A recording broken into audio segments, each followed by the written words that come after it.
Greece opens with a young girl in the hand of a large statue holding her for comfort. She is full of color and song until suddenly the statue crumbles. She loses her voice and the array of colors drain away as her world literally falls apart, leaving her on her knees in quiet disbelief. She has fallen into grief.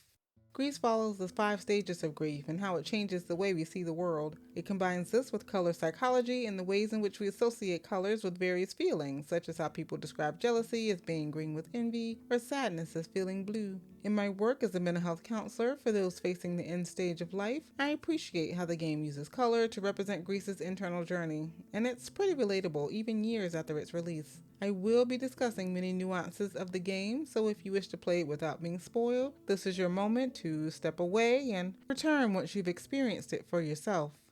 Denial is symbolized by the colors black, white, and gray. Black signifies death and mourning. Gray evokes sadness. In fact, gris is the Spanish word for gray.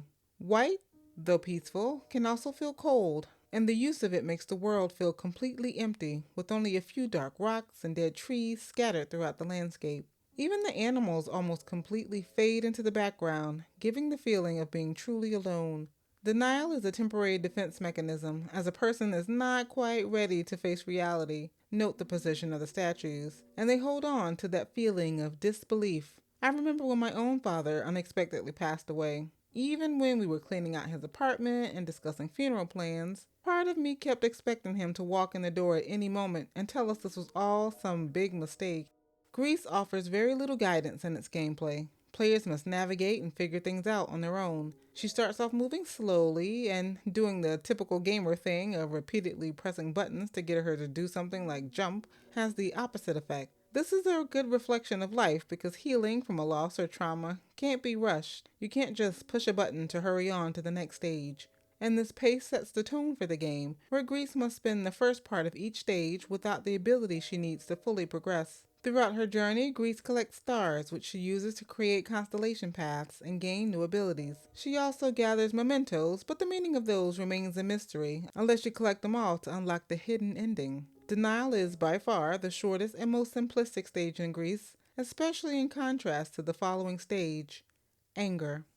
The anger stage in Greece introduces intense reds, mirroring the anger people sometimes feel following a loss. This anger might be directed at the person who's died, at yourself, or failing your loved one in some way, the circumstances surrounding the death, or even a higher power. Shortly before he passed away, my father visited his hometown to see family and friends, and I remember feeling pretty angry anytime they came up to me to share their memory of him during the week before he died. It felt so unfair that others got to spend his final days with him, and I didn't. An unreasonable response, maybe, but the way we feel in the midst of the grieving process doesn't always make sense, not even to us. Just like the clock gears that Greece has to navigate inside of the ruins, some people feel angry that they just didn't have more time. In this stage, she gains the strength to turn hard and resistant like stone, representing the sheer power but also destructive potential of anger.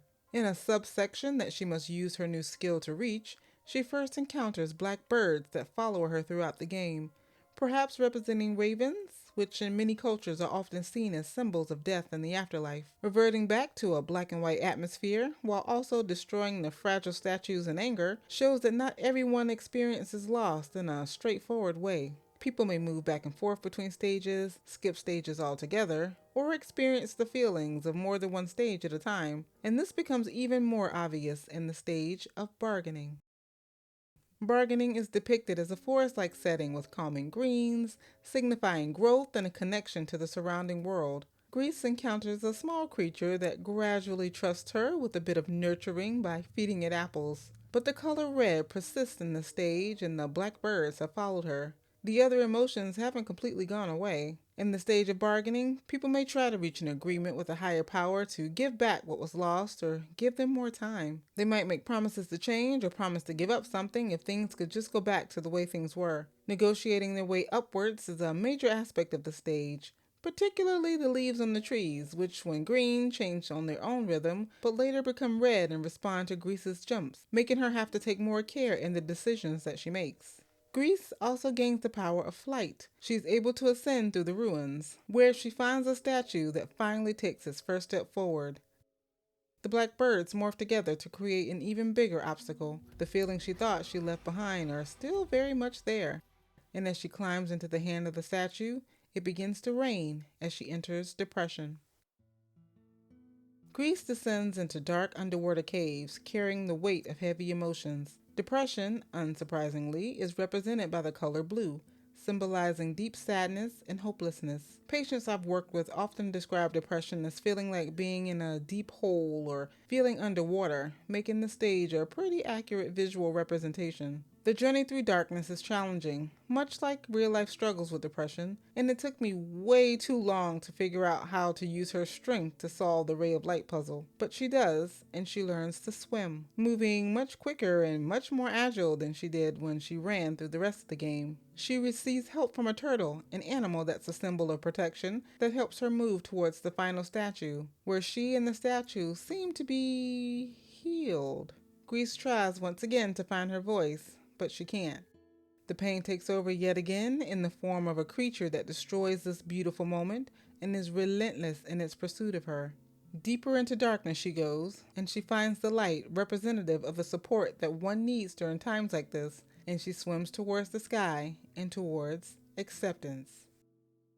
Acceptance is represented by shades of yellow, and to be honest, I never really thought about what the color yellow really represents, but I discovered that yellow is associated with optimism, clarity, and comfort, and that seems absolutely fitting for this environment. Gris's world finally starts to come together. All of the colors, all of the obstacles, and all of the emotions. The stage is both disorienting, reflecting the way loss turns our world upside down, or the way the path is not always clear, but it's also beautiful, as Gris gains the ability to sing, symbolizing the power of hope, her voice bringing her world back to life.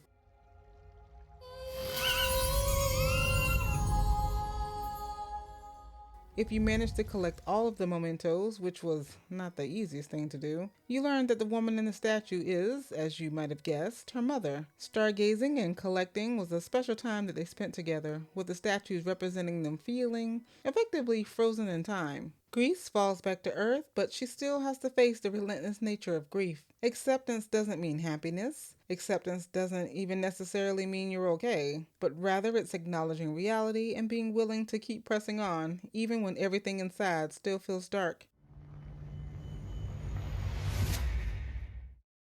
You don't have to believe that everything happens for a reason or what doesn't kill me makes me stronger. Sometimes it's just enough to get through each day as you try to find your way in this new chapter of life. And Gris portrays this complex emotional journey beautifully. I have so many ideas for videos exploring how the stories and games connect us, so be sure to subscribe if that sounds like your thing. Also, here's a video about another emotional journey that I think you might like.